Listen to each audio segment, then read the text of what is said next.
लोग कहते हैं भारत को हिंदू राष्ट्र बनाना है। क्या करोगे हिंदू राष्ट्र बना के? तुम्हारा संविधान ही वेदांत है। वो कहां से आ गया संविधान? समझो तो, उसमें लिखा नहीं है भले कि ये वाक्य इस उपनिषद से आ रहा है, पर वो अपने आप में उपनिषद ही है। बस रेफरेंस देना बाकी रह गया था, पर वो दे दिया जाए तो लोग भड़क जाएंगे, कहेंगे ये तो धार्मिक ग्रंथ हो गया। वो धार्मिक ग्रंथ ही है। नहीं तो बताओ बंधुत्व तो मनुष्य में हो कैसे सकता है? फ्रेटर्निटी कहां से आ जाएगी? जो बातें आपका संविधान कह रहा है ना, वो आम आदमी के बस की ही नहीं है। हर तरीके की लिबर्टी आपका संविधान आपको दे रहा है। कितने तरीके की फ्रीडम्स हो सकती हैं वो विस्तार में लिख के बता रहा है। इतनी बड़ी बात है फ्रीडम, जो कि उच्चतम आध्यात्मिक बात होती है ना। और देखिए आपका संविधान उसको कितना महत्व देता है। भारत अगर आध्यात्मिक देश नहीं रहा होता तो भारत का संविधान भी वैसा नहीं हो पाता जैसा आज है। तुम्हारा संविधान तुम्हारी मिट्टी से उठा है पागल, नहीं तो हम रिपब्लिक कैसे बन जाते? वहां पर तो आज भी क्वीन बैठी हुई है। हमने कहा यहाँ कोई किंग क्वीन कुछ नहीं, हम सच्चे गणतंत्र हैं। ये जो शो ऑफ वाला आदमी है वो अपना पैसा दिखा के या अपनी मर्सिडीज दिखा के या कुछ और अपना दिखा के, अपनी ताकत दिखा के दूसरों पर चढ़ बैठने की कोशिश कर रहा है, लेकिन वो वास्तव में भिखारी है। उसकी आंखों में याचना है। वो कह रहा है please please please please somebody show some respect to me. कृपा करके कोई तो कह दो कि मैं बड़ा आदमी हूँ। कृपा करके कोई तो मेरी ओर तारीफ की एक नजर डाल दो। एक भिखारी वो होता है जो सड़क पे आता है, कहता है 2 रुपया 10 रुपया दे दो। वो आता है, वो तुम्हारी कार के शीशे पे पैसे ठक ठक करके पैसा मांगता है। एक सड़क का भिखारी है जो तुम्हारी कार खटखटाता है, और एक दूसरा और बड़ा भिखारी है जो तुम्हें अपनी कार दिखाता है। ये तुमको कार दिखा करके भीख मांग रहा है, ये ज्यादा बड़ा भिखारी है। वजह समझो, जो सड़क का भिखारी है उसके बस हाथ खाली है। ये जो मर्सिडीज के अंदर बैठा हुआ भिखारी है, इसका दिल खाली है, बहुत बड़ा भिखारी है। इसलिए इसे इतना दिखावा करना पड़ता है।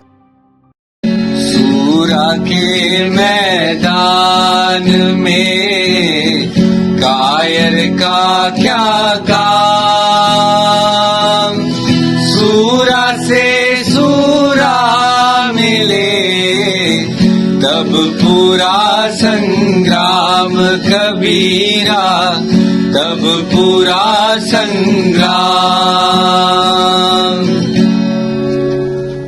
Well, like if you believe in the Bollywood version or very romantic form of like love, it just feels very amazing.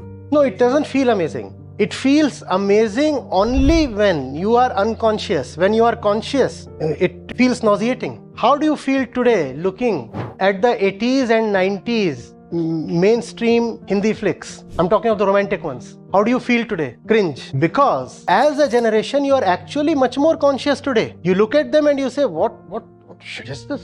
Especially when the girls would look at those flicks, they would be angered by the portrayal of women. But if you have someone who is still in the 80s, 90s mindset, he might still go gooey looking at those, great romance. Great romance. The more unconscious you are, the more these things will attract you. And the more liberated you are, the more open you are, the more you will say, no, there's nothing in it. Keep it away.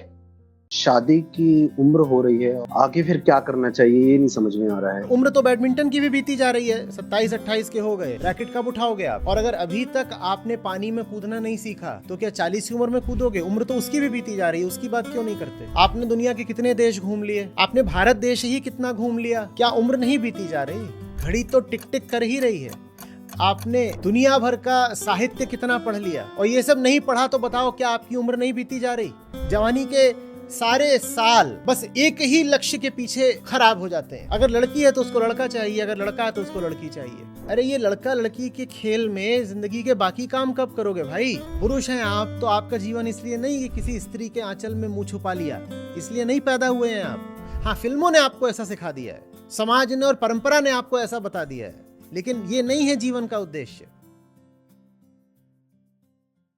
तो ये जो divorce की cases हैं ये क्यों बढ़ते जा रहा है? क्योंकि प्रकृति ने इंसान को ऐसा बनाया नहीं है कि कोई भी 2 व्यक्ति ताउम्र एक साथ चल सकें। चाहे वो 2 बच्चे हों, चाहे 2 पुरुष हों, 2 स्त्रियां हों, या फिर स्त्री और पुरुष हों। पहले चल जाता था क्योंकि बहुत तरीके के डर होते थे।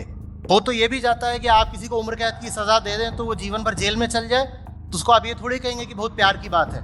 और लोगों को अधिकार रहेगा कि वो अलग हो सकते हैं तो अलग होंगे। जब माँ बाप अलग होते हैं तो उसका परिवार पर, विशेषकर बच्चों पर बहुत बुरा असर पड़ता है। ये बिल्कुल देखा है। लेकिन मैंने ये भी देखा है कि उतना ही बुरा असर है, उससे ज्यादा बुरा असर उन परिवारों में भी पड़ता है और जहां दो ऐसे व्यक्ति, एक स्त्री एक पुरुष साथ रह रहे होते हैं जिनमें आपस में कोई संगति हो ही नहीं सकती, और ऐसे परिवारों से भी बच्चे बहुत बर्बाद निकलते हैं। तो कुछ हद तक संबंध विच्छेद होना कोई आवश्यक रूप से बुरी बात नहीं है। मैं नहीं कह रहा हूं कि जितने लोग हैं सब अपने रिश्ते तोड़ लें। एक विद्रोही जवान आदमी का खाका खींच सकते हो, वो है बुद्ध। उनके भीतर जबरदस्त तूफान उठा था, उनके पांवों के नीचे जबरदस्त भूचाल आया था, घोर असंतुष्टि थी उनके भीतर, जबरदस्त सक्रियता दिखाई थी। नंगे पांव पूरा उत्तर भारत उन्होंने नाप डाला था। हम उनको ऐसे दिखाते हैं कि बिल्कुल जैसे जीवन में कुछ करना नहीं है, वो आसन मार करके और आशीर्वाद देने की मुद्रा में बैठ गए हैं। एक बिल्कुल जड़ से बुद्ध की प्रतिमा बना दी है। उन्हें देख के ऐसा लगता है कि ये खाने के लिए भी नहीं उठते होंगे, ऐसे ही बैठे रहते होंगे। खाना भी खा रहे होते होंगे तो एक हाथ आशीर्वाद ही देता होगा। ऐसे नहीं थे वो परम विद्रोही थे। मुझे इंतजार रहेगा बुद्ध की उस छवि का, उस प्रतिमा का, जिसमें उनकी आंखों में विद्रोह के, क्रोध के, क्षोभ के लाल डोरे हों रक्तिम, एक तमतमाया हुआ चेहरा बुद्ध का। मैं वो देखना चाहता हूं, क्योंकि बुद्ध ऐसे ही थे।